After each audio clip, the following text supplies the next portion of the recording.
तुझ्या अवकात आहे का? अरे तुझ्या अवकात आहे का? त्याच्या पर्सनली बोलायचं त्याला मराठी आम्ही नाही बोलायचं.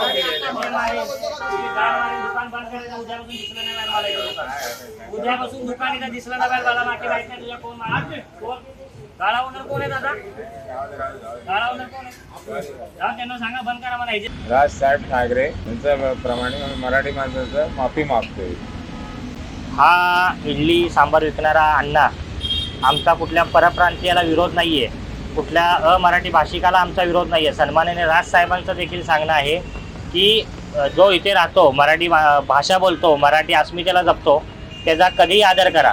पण हा इथे राहतो, इथे धंदा करतो आणि एका व्यक्तीसोबत बोलताना जी ऑडिओ क्लिप आमच्याकडे आली की मराठी आदमी को लाल होणे तक मारेंगे, अशा चुकीच्या वक्तव्याचा ह्याला जो तो समज दिलेला आहे आम्ही. इथून पुढे अशा हरामखोर लोकांनी जर चुकीच्या पद्धतीने मराठी भाषेबद्दल आणि मराठी माणसाबद्दल काही बोलणं केलं तर ह्याला तिची अवकाश दाखवून जे एवढं सांगेन. जय हिंद, जय महाराष्ट्र.